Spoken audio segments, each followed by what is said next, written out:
అందరికీ నమస్కారం, శుభోదయం. Welcome to money master. వాళ్ళ 11th February వెన్స్డే ఇంటర్నేషనల్ మార్కెట్స్లో పర్ఫార్మెన్స్, అలాగే మన మార్కెట్స్ మీద ఇంపాక్ట్స్ ఇవన్నీ కూడా మనం మాట్లాడుకుందాం. యాజ్ ఆఫ్ నో ఏషియన్ మార్కెట్స్లో పాజిటివ్ ట్రెండ్ ఉంది. Nikkei almost 2.5% plus, Hong Kong and Shanghai కూడా పాజిటివ్గా ట్రేడ్ అవుతున్నాయి. నిన్న ముగిసిన అమెరికన్ మార్కెట్స్లో నాస్డాక్ 0.5% మేర, S&P 500 0.25% పైన నష్టపోగా డౌ జోన్స్ 0.1% మేర లాభాలతో అయితే ముగిసింది. గోల్డ్లో మొమెంటం కంటిన్యూ అవుతుంది. $5,050 పైనే గోల్డ్ ట్రేడ్ అవుతుంది. సిల్వర్ $80 పైనే ట్రేడ్ అవుతుంది. క్రిప్టో కరెన్సీస్లో బిట్కాయిన్ బిలో $70,000 దగ్గర ట్రేడ్ అవుతుంది. The AI threat wrecked software stocks, now financial stocks look next with the LPL closing 8% lower. ఈ ఆర్టిఫిషియల్ ఇంటెలిజెన్స్ అనేది ఎలా రూపాంతరం చెందుతుంది ఏంటి అనేది ఇప్పుడు ఒక రకంగా అంతుచిక్కని స్థితిగా ఉంది. A mate come for financial firms next and a week US retail report పై అండ్ స్టాక్స్. పెద్ద ఎత్తులో ఉద్యోగుల కోత ఉండబోతోంది.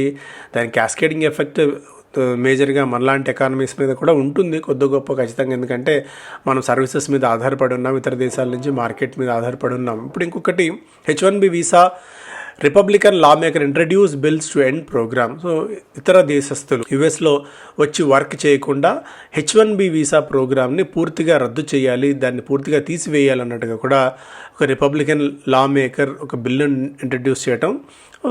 అందువల్లే గూగుల్ లాంటి పెద్ద కంపెనీస్ కూడా ఇప్పుడు మన దేశంలో అవసరం ఉంటే, మన దేశంలో క్వాలిటీ ఎంప్లాయీస్ అంటే మన దేశంలోనే వచ్చి సంస్థ ఏర్పాటు చేసి ఇక్కడే ఉద్యోగులను పెద్ద ఎత్తున తీసుకోవడం లాంటి కార్యక్రమాలు కూడా చేపడుతున్నాయి. అక్కడే యూఎస్కి వెళ్ళి H1B వీసా ప్రోగ్రామ్ ద్వారా వెళ్ళి చేయాల్సిన అవసరం లేకుండా. మన మార్కెట్స్ విషయానికి వచ్చినట్టయితే gift nifty as of now కొద్దిగా పాజిటివ్గా అయితే ట్రేడ్ అవుతుంది. సో దీన్ని బట్టి మన మార్కెట్స్ కూడా ఓపెనింగ్ పాజిటివ్గా సిద్ధమవుతున్నాయని చెప్పి మనం అర్థం చేసుకోవచ్చు. ఇవాళ స్టాక్స్ పరంగా స్పెసిఫిక్గా చూస్తే నిన్న ప్రముఖ కంపెనీస్ రిజల్ట్స్ వచ్చాయి, వాటి ఇంపాక్ట్ ఉంటుంది. M&M, దివీస్, అశోక్ లేలాండ్, LG, లెన్స్కార్ట్, పతంజలి ఇవన్నీ కూడా ఇవాళ రిజల్ట్స్ అనౌన్స్ చేయబోతున్న కంపెనీల జాబితాలో ఉన్నాయి. BHEL ఆఫర్ ఫర్ సేల్ ద్వారా 3% మేర వాటా విక్రయించబోతోంది. దాదాపు 10.5 కోట్ల షేర్లని ఆఫర్ ఫర్ సేల్ ద్వారా విక్రయిస్తోంది. ఇప్పుడున్న మార్కెట్ ప్రైస్తో పోలిస్తే 5% మేర డిస్కౌంట్తో ఫ్లోర్ ప్రైస్ అయితే ఫిక్స్ చేశారు, 254 చొప్పున.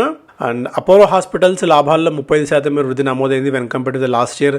మూడో క్వార్టర్లో 500 కోట్ల రూపాయల పైగా నికర లాభాలని కంపెనీ అనౌన్స్ చేసింది. Britannia industries, FMCG major Britannia industries reported 17% jump in it's December quarter. Titan year పరంగా 61% మేర లాభాల్లో వృద్ధి నమోదు చేసింది. ఎక్స్ట్రాడినరీ ఆల్రౌండ్ రిజల్ట్స్ని వీళ్ళు అనౌన్స్ చేయడం. మార్జిన్స్ కూడా 1.5% మేర పెరిగాయి. IndiGo which faced massive flight disruptions in early December and Tuesday said it has an optimum pool of staff to ensure stable operations. Reliance ఇండస్ట్రీస్కి చెందిన రిలయన్స్ కన్జ్యూమర్ ప్రొడక్ట్స్, తమిళనాడుకు చెందిన మన్నా పేరెంట్ సౌత్ హెల్త్ ఫుడ్స్ని, అంటే మన్నా అన్న ఒక బ్రాండ్ ఉంది, పాపులర్ బ్రాండ్, దాన్ని తయారు చేసే సౌత్ హెల్త్ ఫుడ్స్ అనే పేరెంట్ కంపెనీని కొనుగోలు చేసింది.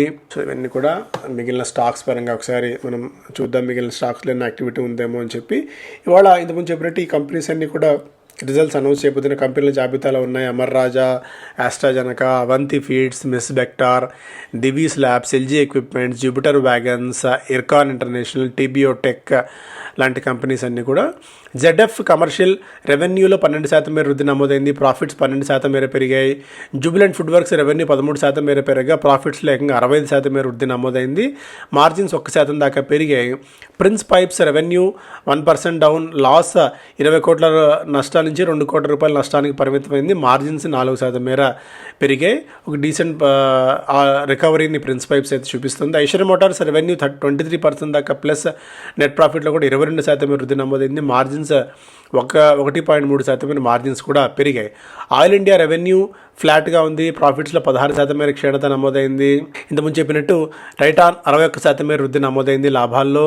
HLE Glascoat revenue 41% plus, profits 67% మేర తగ్గాయి. మార్జిన్స్ కూడా దాదాపు 5% మేర మార్జిన్స్ కూడా తగ్గాయి.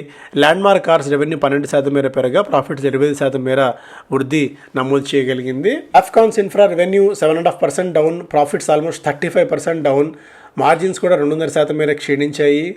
సోమ్ డిస్టిలరీస్ రెవెన్యూ 16-17% మేర తగ్గగా నెట్ ప్రాఫిట్లో కూడా దాదాపు 75% మేర క్షీణత నమోదైంది. HEG రెవెన్యూ 38% ప్లస్, ప్రాఫిట్స్లో ఆల్మోస్ట్ ఏకంగా 148% మేర జంప్, మార్జిన్స్ కూడా 500 బేసిస్ పాయింట్స్ అంటే 5% మేర మార్జిన్స్లో కూడా జంప్ అయితే కనిపించింది. అదొక పాజిటివ్ అంశంగా ఈ పాయింట్ ఆఫ్ టైంలో చూడవచ్చు. United breweries revenue 4% plus profits లేకుండా 110% మేర జంప్ చూస్తున్నాం. మార్జిన్స్లో కూడా దాదాపు 4% మేర వృద్ధి నమోదైంది. టాటా మోటార్స్ ఇండోనేషియాతో ఒప్పందం కుదుర్చుకుంది. దాదాపు 70,000 వెహికల్స్ని అక్కడ సప్లై చేసి డిప్లాయ్ చేయడానికి. BHELకి లెటర్ ఆఫ్ అవార్డు ఒకటి వచ్చింది, దాదాపు 2,800 కోట్ల రూపాయలకి సంబంధించి. ఈపాక్ డ్యూరబుల్స్ హైసెన్స్తో ఒప్పందం కుదుర్చుకున్నారు. $30 మిలియన్ పెట్టుబడితో శ్రీ సిటీలో RACs వాషింగ్ మెషిన్స్ అండ్ ఇతర అప్లయన్సెస్ తయారు చేయడానికి. ఫ్రాక్టల్ IPO సెకండ్ డే రోజున 20% ఓవరాల్ సబ్స్క్రైబ్ అయింది. రీటైల్ పోర్షన్ దాదాపు 60% సబ్స్క్రైబ్ అవగా NIS 27, QAB 2% మేర మాత్రమే సబ్స్క్రైబ్ అయింది. ఫైనాన్స్ ఓవరాల్గా సెకండ్ డే రోజున 16% సబ్స్క్రైబ్ అయ్యగా రీటైల్ పోర్షన్ 47% మేర, క్విబ్ 13 అండ్ NI 2% మేర మాత్రమే సబ్స్క్రైబ్ అయింది. వాళ్ళు లాస్ట్ డే కాబట్టి మేబీ ఈరోజు యాక్టివిటీ కొద్దిగా మనం గమనించవచ్చు. IPOస్లో ఫస్ట్ పేజ్లో defence buying 2.0, sturdier L1 formula and more, new procurement rules for forces prioritise domestic companies that focus on R&D and owning IPR. ఇక్కడ ఇంటలెక్చువల్ ప్రాపర్టీ రైట్స్ని అలాగే ఏవైతే కంపెనీలు R&D మీద ఫోకస్ ఎక్కువ పెట్టుంటాయో వాటి కంపెనీస్కి బెనిఫిట్ అయ్యే విధంగా ప్రభుత్వం కొత్త పటిష్టమైన ప్రొక్యూర్మెంట్ ప్రొక్యూర్మెంట్ చట్టాన్ని ఒకటి చేయబోతోంది. దీనివల్ల దేశీయ డిఫెన్స్ కంపెనీస్కి మరింతగా బెనిఫిట్ అయితే రాబోతోందని కూడా ఒక వార్త చూడవచ్చు. GST rationalisation turns byword for India. GSTలో మార్పుల వల్ల FMCG, ఆటో ఈ కంపెనీస్కి అటు అర్బన్ నుంచి రూరల్ నుంచి కూడా మంచి డిమాండ్ వస్తుంది. GST 2.0 అనేది ఒక సూపర్ హిట్ అయింది అనేది కూడా ఇది ఓవరాల్గా స్టోరీ సారాంశంగా ఉంది. GST 2.0 finally blooms for FMCG to dial up volumes. ఇంతకుముందు మాట్లాడుకుంటే lower price and bigger packs likely to help grow volumes sales as kiranas clear out old inventory. So FMCG companies కూడా దీని నుంచి మంచి బెనిఫిట్ అయితే తీసుకోగలిగాయి. టొరెంట్ పవర్ 34% మేర లాభాలు వృద్ధి నమోదు చేసింది. గ్రాసిమ్ లాభాలు 26% మేర వృద్ధి నమోదైంది. అపోలో ప్యాడ్ 35% దాకా పెరిగింది. టైటాన్ ఫెస్టివ్ డిమాండ్ నేపథ్యంలో 61% మేర లాభాలు వృద్ధి నమోదు చేసింది. ప్రీమియర్ ఎనర్జీస్ BA ప్రేరణ రెన్యూబుల్స్ కంపెనీతో ఒప్పందం కుదుర్చుకున్నారు. In engineering procurement and construction segment of the clean energy sector. The joint venture will be executed through Helios Anthos Energies అన్న కంపెనీతో ఈ రెండు కంపెనీస్ ఒప్పందం కుదుర్చుకుని కొత్త కంపెనీస్తో మరింత ఈ వ్యాపారంలో పట్టు సాధించేందుకు EPC సెగ్మెంట్లోకి అడుగు పెట్టబోతున్నారు. ఒక ఇంట్రెస్టింగ్ ఏంటంటే ఈక్విటీ మార్కెట్లోకి నిధుల ప్రవాహం తగ్గిపోయింది. డిసెంబర్ నెలలో 28,000 కోట్లు ఉన్నది ఇప్పుడు 24,000 కోట్లకు తగ్గింది. జనవరిలో ఈక్విటీలోకి నిధులు తగ్గిపోతూ గోల్డ్ ETFస్లోకి సిల్వర్ ETFస్లో అనూహ్యంగా పెట్టుబడులు పెరుగుతున్నాయి. అంతకుముందు 15,000 కోట్ల రూపాయలున్న ETFs ఇప్పుడు ఏకంగా 33,000 కోట్ల రూపాయలకు పెరిగిందంటే గోల్డ్లో రెట్టింపు స్థాయిలో జనాలు డబ్బులు కుమ్మరిస్తున్నారు అనేది కూడా ఒక ఇంట్రెస్టింగ్ అప్డేట్గా ఈ పాయింట్ ఆఫ్ టైంలో మనం చూడవచ్చు. ఎందుకంటే ఏదో ఫియర్ ఆఫ్ మిస్సింగ్ అవుట్, మళ్ళీ అందరూ కొంటున్నారు కాబట్టి మనం కొనకపోతే ఏదైనా మిస్ అయిపోతామేమో అన్న ఒక థాట్ ప్రాసెస్లో గోల్డ్ అండ్ సిల్వర్ ETFస్లో విపరీతమైన ప్రవాహం ఉంది అనేది కూడా ఒక ఇంట్రెస్టింగ్ అప్డేట్గా ఈ పాయింట్ ఆఫ్ టైంలో ఇది ఆల్రెడీ కూడా మనం మాట్లాడుకున్నాం. సో ఇవి ప్రధానమైన వార్తలు. Thank you so much. And RP గారి ప్రోగ్రామ్ రావట్లేదు బికాజ్ RP గారు వాళ్ళ మదర్ హెల్త్ బాగాలేదని ఆయన నిజామాబాద్ వెళ్ళారు. వాళ్ళ మదర్ని అటెండ్ అవుతున్నారు. సో అందువల్ల మెంటార్షిప్ ప్రోగ్రామ్ కూడా ఇంకా డేట్స్ ఏవైతే ఆల్రెడీ అనౌన్స్ చేసామో ఆ డేట్స్ మళ్ళీ పోస్ట్పోన్ చేస్తాం. ఎవరైతే ఆల్రెడీ పేమెంట్ చేశారో వాళ్ళకి రిఫండ్ ప్రాసెస్ ఇవాళ ఉంటుంది. అండ్ RP గారు మరికొద్దిగా రోజుల పాటు ఎన్ని రోజులు ఉంటుందో ఎగ్జాక్ట్గా తెలీదు. అంటే ఈ హెల్త్ ఇష్యూ అనేది సో వన్స్ సెటిల్ డౌన్ అయిన తర్వాత మళ్ళీ RP గారు ప్రోగ్రామ్స్ చేస్తారు. అంతవరకు RP గారి ప్రోగ్రామ్స్ రావు. కింద మెసేజ్ రూపంలో మీరు అడుగుతున్నారు కాబట్టి అప్డేట్ ఇస్తున్నాను. Thank you so much.